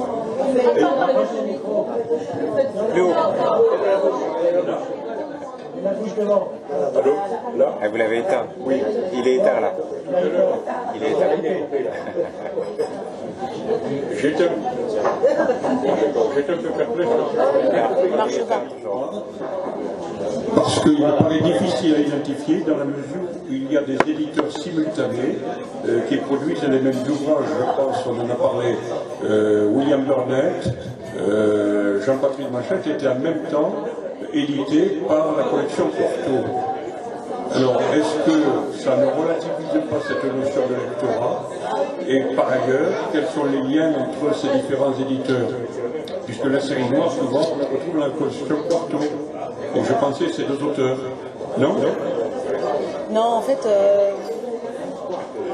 Quarto, c'est une des collections de Gallimard. Et il y a peu d'auteurs. En fait, il y a peu d'auteurs de séries noires qui sont publiés en Quarto. Il y en a, je crois, peut-être 5 ou 6 à tout casser. Et en effet, vous avez raison. Quarto publie, regroupe sous un certain angle un nombre X de romans d'un même auteur. Et en effet, quand on a fait Burnett, quand on a réédité Burnett, vous avez raison, on l'a fait simultanément. Absolument, on l'a fait simultanément parce que moi je ne pouvais pas tout rééditer en grand format. En fait, je ne pouvais pas tout rééditer individuellement. Or, pareil, c'est de la tambouille interne. On perdait les droits de l'auteur, c'est-à-dire qu'on n'a pas, les éditeurs ne sont pas détenteurs ad vitam aeternam des droits d'un auteur. Il arrive un moment où si on n'exploite pas les textes, les agents reprennent les droits pour les vendre à un éditeur qui en fera quelque chose. On a un bon aiguillon chez Gallimard qui est Oliver Gallmeister, qui a ainsi récupéré un bon nombre de titres et d'auteurs qui n'étaient plus exploités par la maison Gallimard. Ça ne dérangeait pas mon prédécesseur. Moi, ça me pose de très très gros problèmes de voir partir des auteurs qui sont des auteurs phares de la série noire et de les voir publiés. Alors, je suis contente qu'ils soient donc publiés, mais ça m'embête qu'ils soient publiés chez Oliver Gallmeister. Donc, je pense que c'est le rôle de la maison d'édition, c'est le rôle des éditions Gallimard et de la série noire, et mon rôle faire en sorte de ne pas perdre ces grands auteurs, sauf que je ne peux pas et publier les vieux auteurs, et publier de nouveaux auteurs, et ne pas submerger les libraires qui de toute façon ne se laisseront pas submerger avec trop de titres sur leur table. Donc c'est une espèce de comment dire, il faut être sur le fil en permanence. C'est un petit peu un jeu d'équilibriste pour à la fois travailler avec Folio qui peut rééditer certaines choses, Quarto qui va faire là je crois que c'était les romans de la, je sais plus comment on l'avait sous-titré, c'était Underworld, c'était romans de la ville de Burnett, et moi j'avais gardé les romans de gangsters pour la série noire. On a essayé de se répartir les tâches de la même manière qu'on le fait avec McCoy en ce moment. McCoy qui est un auteur que j'aime énormément et qui a été un petit peu maltraité dans ses traductions, donc on avait décidé avec Quarto qu'elle révisait les traductions et elle faisait un Quarto McCoy qui n'a écrit que 5 romans, donc c'est assez, voilà, c'est des romans relativement courts, donc il y en a assez peu. Les Quartos sont des gros opus, donc elle avait la place de faire les 5 romans. Moi, je voulais pas être en roman à la remorque parce que j'avais quand même envie de republier cet auteur dans la série noire. Et donc, on a décidé que je faisais les nouvelles. Et, on a fait des nouvelles qui sont consacrées à une sorte de roman feuilleton consacré à une escadrille d'aviateurs. Je ne savais pas que j'adorais les romans d'aviation, mais j'adore. Donc voilà, on essaye de se partager la tâche à l'intérieur de cette maison d'édition, qui est Gallimard. Bon, en ce moment c'est la rentrée littéraire, on parle beaucoup de livres pour plein de raisons. Des bonnes et des moins bonnes, enfin on parle de livres. Est-ce que comment tu te situes, toi, dans cette rentrée littéraire par rapport aux livres que tu publies? Est-ce que tu as l'impression d'y participer un petit peu ou alors d'être complètement en parallèle? Et quelle que soit ta réponse, est-ce que tu pourrais me dire quelques mots des livres qui sortent pendant cette rentrée littéraire, même s'ils ne sont pas directement liés à cette rentrée? C'est-à-dire, je pense alors au livre de Patrick Péchereau que j'ai pas encore lu, mais je sais que comme c'est un formidable écrivain, j'ai pas de doute sur le livre. Et à Colapsus de Thomas Pronek, que j'ai lu en revanche, et qui est un excellent récit sur l'écologie, le monde de demain qui nous attend, peut-être. Alors, j'espère que non, enfin, il y a des choses malheureusement un peu crédibles. Et aussi les institutions de la Ve République, c'est vraiment très bien. Alors en fait en série noire, enfin, le polar n'est pas lié du tout à la rentrée littéraire, et puis vous aurez remarqué peut-être quand vous allez chez votre libraire, il y a une table avec la littérature, et puis il y a une table avec le polar. Donc on n'est pas, donc on n'est pas sur les mêmes tables. Donc moi ce qui m'intéresse, c'est ce qu'il y a comme place sur les tables de polar. Et il se trouve qu'en fait la fin de l'été est pas la fin de l'été, début de l'automne là, est pas un moment où il y a énormément de polars qui sont publiés. Puisque comme le polar est une lecture de vacances, c'est des romans de plage ou des romans de gare, il y en a beaucoup avant l'été, il y en a beaucoup moins et tout avant Noël, mais il y en a beaucoup moins fin août, début septembre, qui est la période de rentrée littéraire, la littérature. Donc moi j'aborde cette période-là avec beaucoup de décontraction, parce que de toute façon, si un des auteurs que je publie doit avoir le Goncourt, ça sera certainement pas en série noire, ça sera parce qu'ils ont publié un livre dans une autre collection littéraire, celle-là. J'espère que l'ironie s'entend en Goncourt quand même. Pour la personne. D'accord.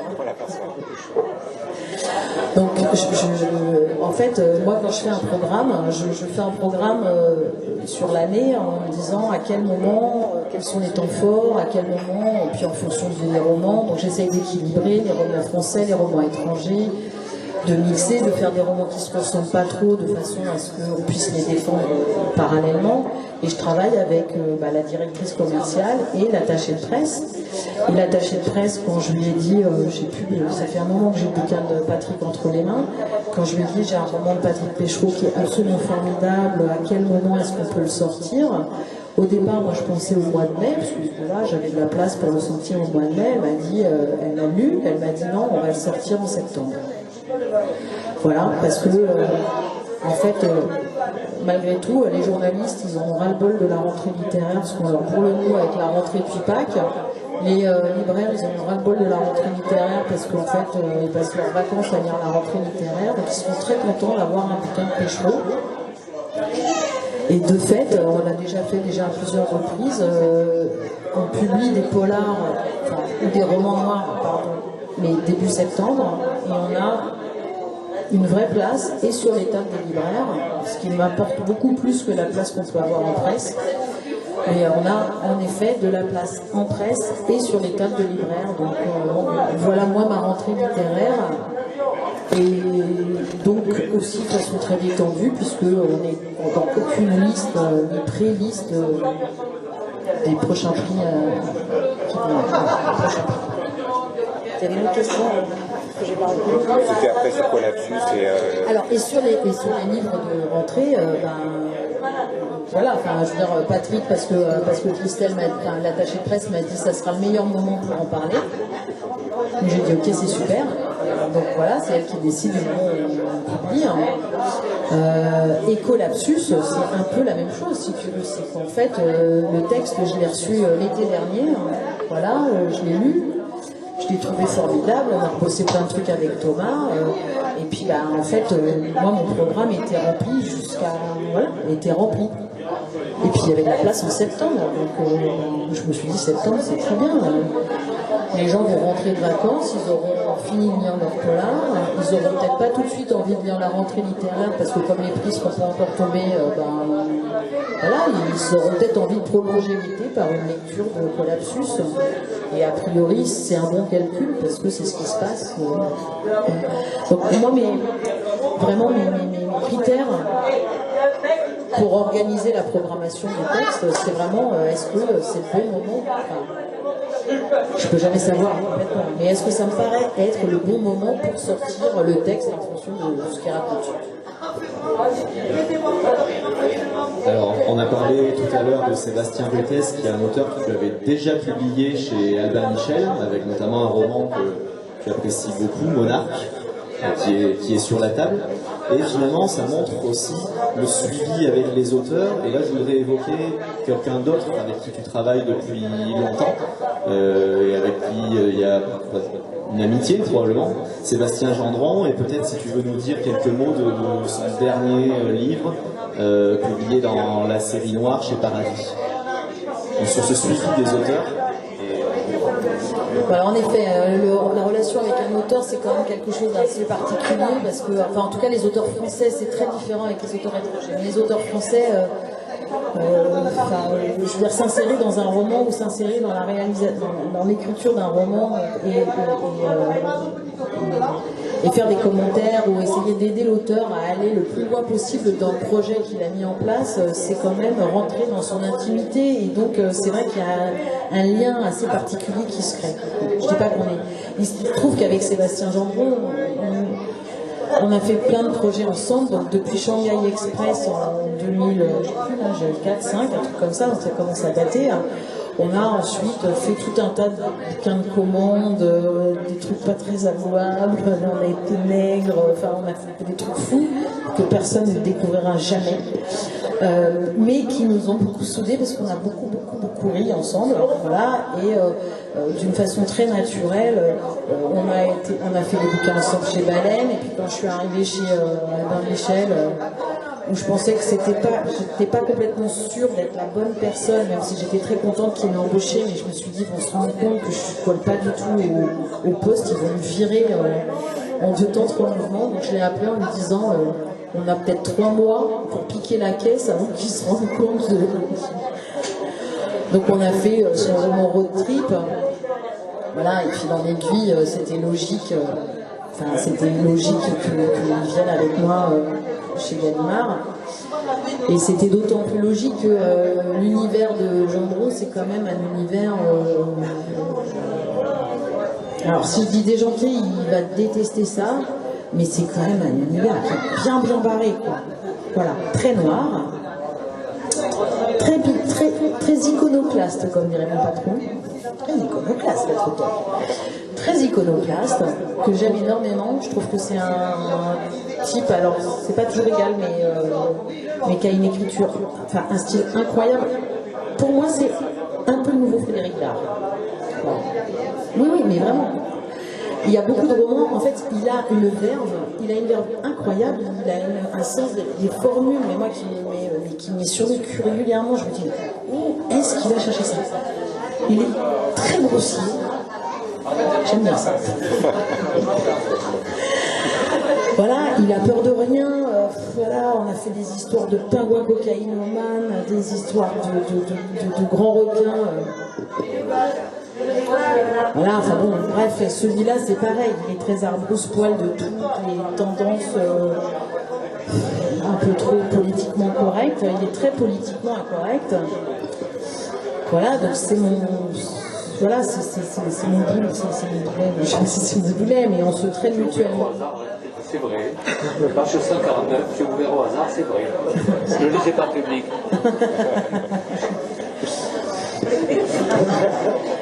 Donc Sébastien, c'est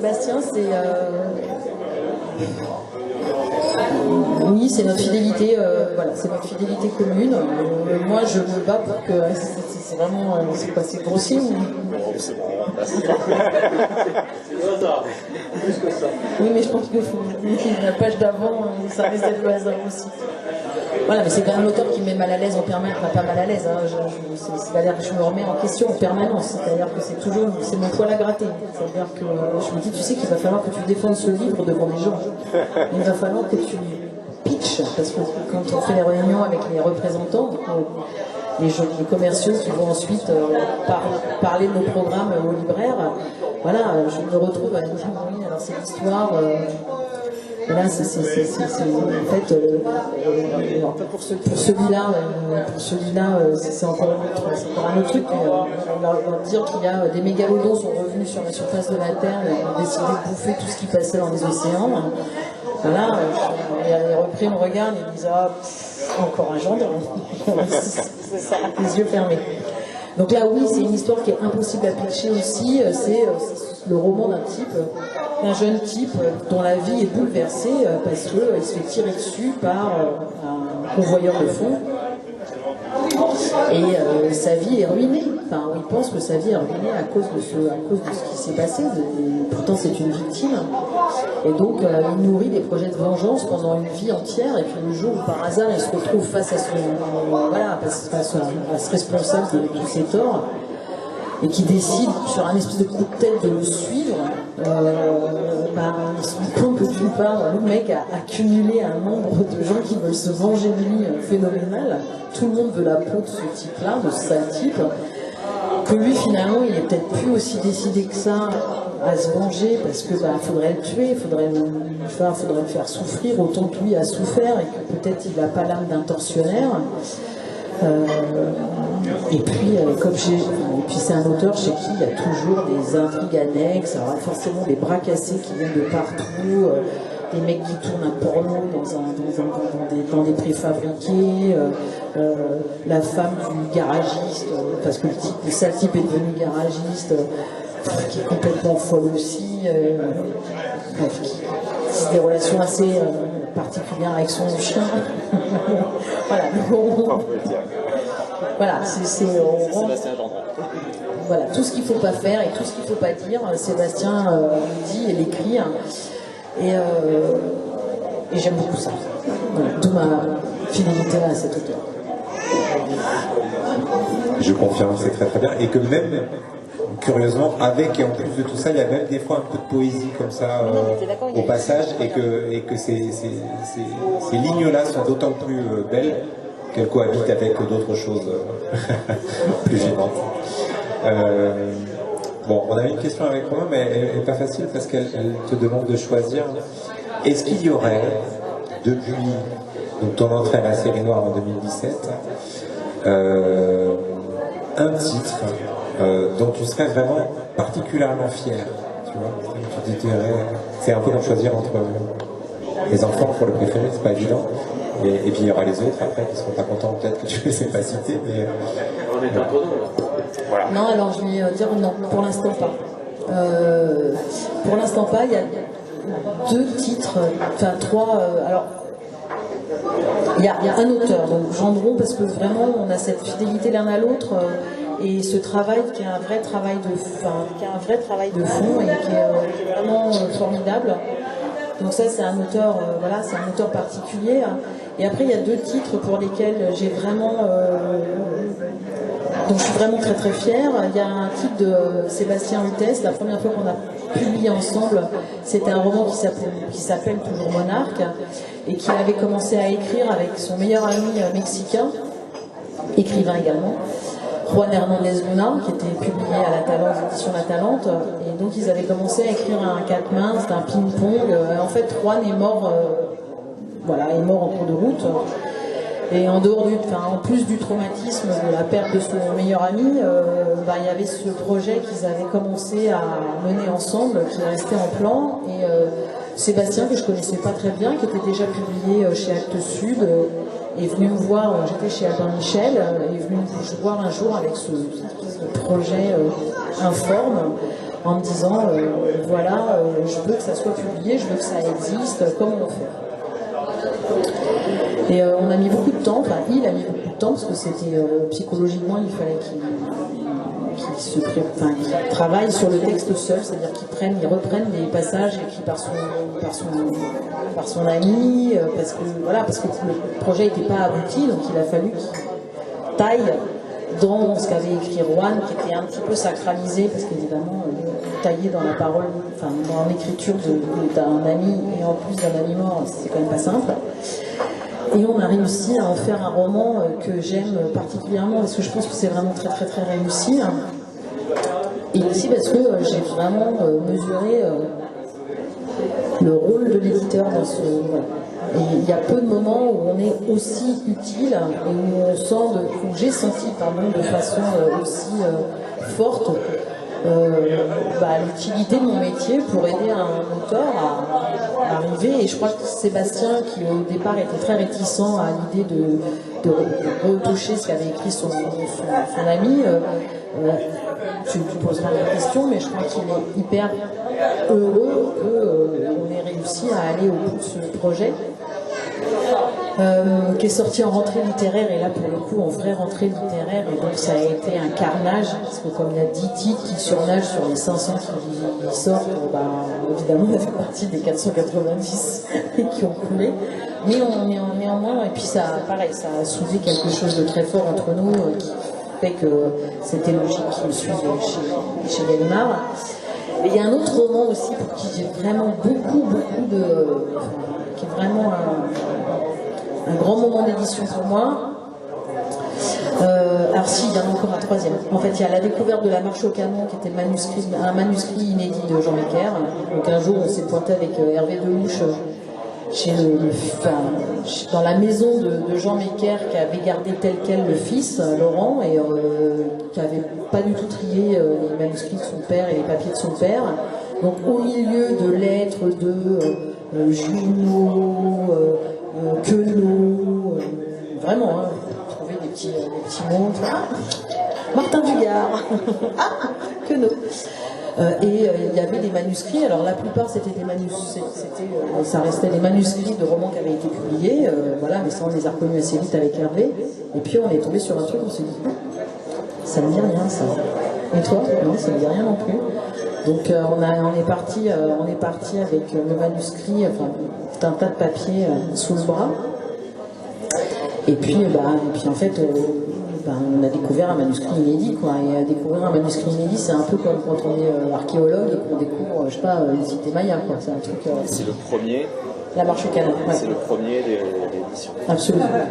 C'est un petit texte, donc c'est devenu la première des rééditions. Et donc celui-là, quand même, ça c'était un grand moment. Et puis sinon, 3000 chevaux vapeur de Antonin Varenne. Antonin était publié aux éditions, je vais dire Léna Lévy, mais c'est pas Léna Lévy, il était publié chez... Viviane Ami, merci, il a été chez Viviane Ami, tout se passait très bien, il adorait son éditrice, c'était formidable, bon, très bien. Et puis moi je fais pas partie du tout des éditeurs qui vont piquer des auteurs, ça je trouve ça, voilà. Donc voilà, c'était super. Et puis en fait, un été, il m'a appelé. Et il était très très vexé parce que Viviane Ami venait de lui refuser un texte qui était un roman, vraiment un roman d'une sorte de western aussi, de traversée d'est en ouest, d'est en ouest, c'est ça, d'un personnage incroyable. Et donc vraiment, plein été, je partais en vacances, j'étais avec mes enfants, mon mari, tout ça, et il était furax, il me dit oui, est-ce que j'ai un texte pour toi, est-ce que tu peux le lire? J'ai mon téléphone, mon gars, j'ai rien d'autre, je suis pas partie, je suis sur la route des vacances. Oui, elle vient de me renvoyer mon manuscrit, je sais pas quoi, elle m'a dit que c'était nul, qu'elle en voulait pas. Si tu le veux, il est pour toi. Donc, sur la route des vacances, sur mon téléphone, j'ai commencé à lire 3000 chevaux vapeur. Voilà, donc assez vite, je l'ai rappelé en lui disant, écoute, je vais lire dans de meilleures conditions, ça sera mieux pour tout le monde, mais a priori, oui, je le veux bien. Et c'est un roman, à mon avis, c'est le meilleur roman d'Antonin Varenne. Je suis peut-être pas complètement objective, mais quand même, je crois que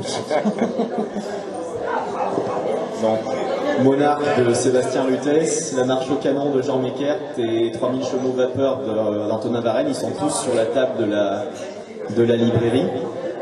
Avec Nicolas, on avait d'autres questions, mais c'est aussi important que ce moment que la venue de Stéphanie, ça soit un peu le vôtre. Il y a une contrainte qui est l'horaire du train de Stéphanie et l'heure tourne. Donc avant qu'on la remercie et qu'on conclue, est-ce que vous avez des questions, des remarques? Profitez-en, hein, c'est pas tous les jours qu'à Pujol on a la directrice de la série. Elle reviendra. Elle reviendra, c'est une promesse. C'est de rappeler, de dire à ceux qui ne savent pas, que le mot série noire, vous le devez à Jacques Prévert. Voilà. C'est tout ce que je voulais dire. Et puis merci aussi pour... Bonjour. Je voulais vous demander, parce que j'ai découvert Fred Vargas il n'y a pas très longtemps, et qu'est-ce qu'elle devient? Apparemment, elle n'a plus publié de romans depuis un certain nombre d'années, et avec Romain, on se demandait qu'est-ce qui se passe? Alors,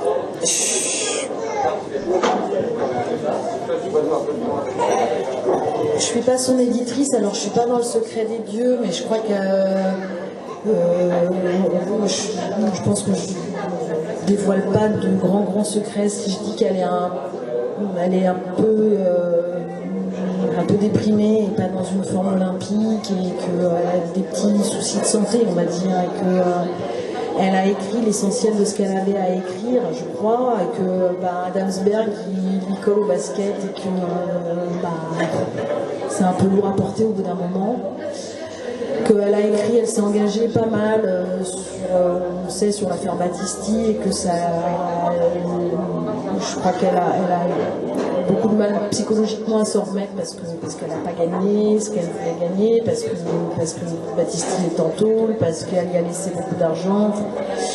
Voilà, ça, je pense pas dévoiler des secrets en disant ça, et que oui, elle est un peu fatiguée, Fred.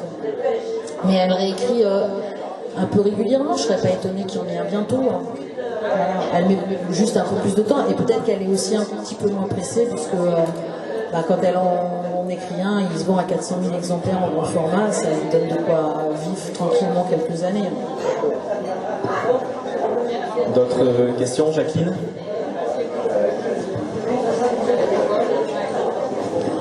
Oui, c'est pas une question, mais ce sont quelques mots d'un de vos auteurs, Martin Ledin, qui est venu parfois avec nous. Et il a écrit un petit livre qui s'appelle Mon ennemi intérieur, sur lequel il s'interroge sur qu'est-ce que c'est le roman noir, qu'est-ce qu'on en attend. J'aime beaucoup ce qu'il en dit. Donc, il dit le roman noir prend le temps de nous raconter une autre histoire pour contrebalancer la version officielle. Le roman noir n'est pas engagé, mais il prend ses responsabilités. Comme l'écrit Howard Zinn, c'est celui qui a écrit l'histoire populaire des États-Unis, comme le dit Howard Zinn, tant que les lapins n'auront pas d'historien, l'histoire sera racontée par les chasseurs. Le grand récit que nous servent les dominants est celui des vainqueurs, des gagnants, écrit, réécrit, pour les besoins et à la gloire d'une poignée de puissants. Et il n'est pas la réalité, nous le savons tous. Il n'est même pas son reflet. Le roman noir se penche sur l'histoire des gens. Il donne la parole aux lapins de Zine, ceux que j'appelle volontiers les perdants magnifiques. Perdants, car dans la cour féroce au pouvoir, ils ne sont définitivement jamais du bon côté du manche, par des mécanismes de reproduction sociale, de recherche de profit et de contrôle social, mais magnifiques. Parce que nous sommes magnifiques, continuant de vivre la tête haute, de vibrer, d'aimer, de résister, de défier ces mêmes lois qui nous ordonnent de courber les chines et de nous taire.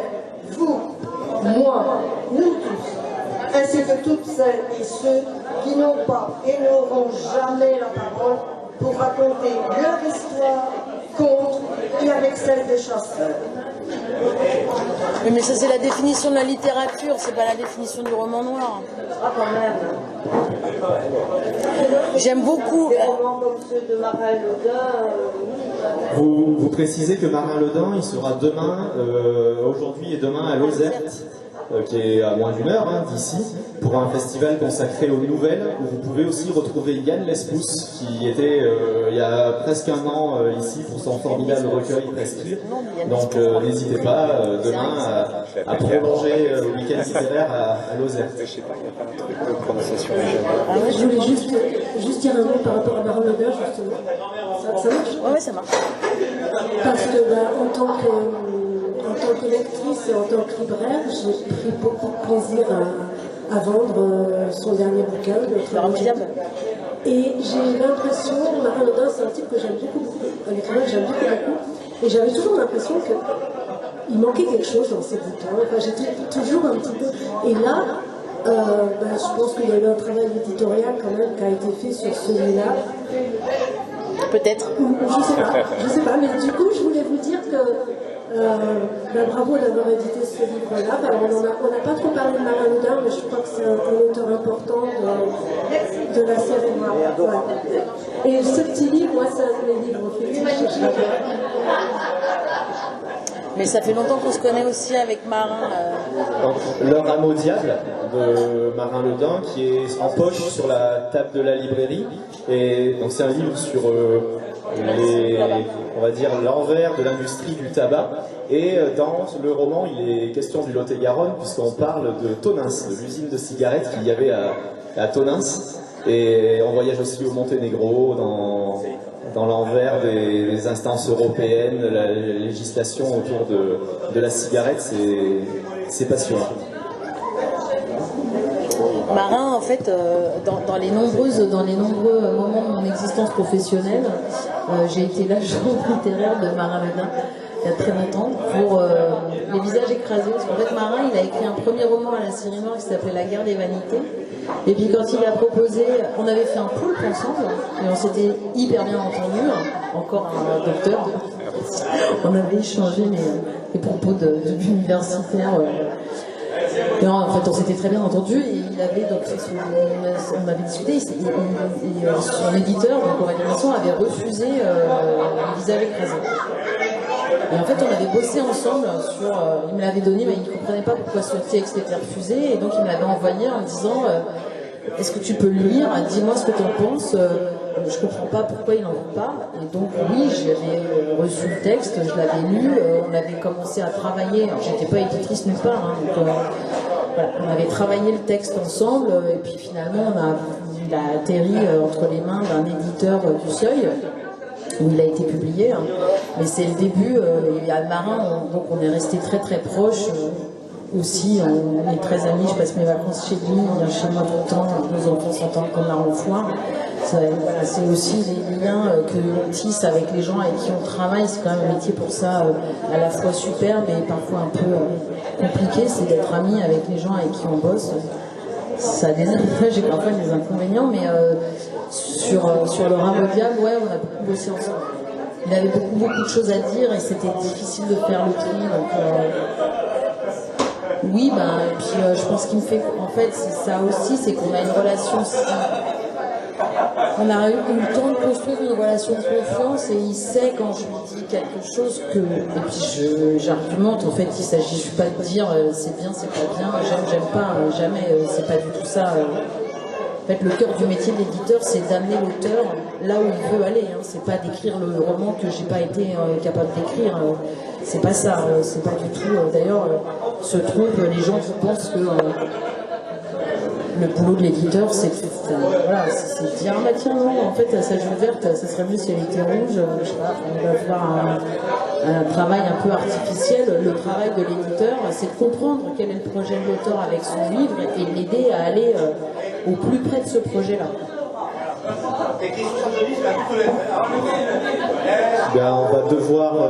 On va devoir conclure parce que si Stéphanie manque son train, elle va penser qu'on l'a fait exprès pour pouvoir la garder parmi nous, ce qui serait un plaisir, mais elle a beaucoup de choses à faire. Je voudrais vous remercier, le public, d'être venu. J'espère que après en avoir entendu parler, vous allez dévaliser la table de la librairie Livresse. Donc remercier aussi Nicolas pour m'avoir accompagné pour l'animation et bien évidemment, et je crois que vous pouvez l'applaudir et la remercier en l'applaudissant. Merci Stéphanie de l'esprit d'être venue. Merci à vous. Et donc, probablement, rendez-vous au mois de novembre avec Sébastien Rutès pour parler de Monarque, de Mictlan, de pas de littérature, d'excellents romans, et puis les traducteurs, il y aura son livre traduit qui aura été publié. Donc voilà, j'espère que vous serez au rendez-vous. Merci beaucoup Stéphanie. Merci à vous. Merci.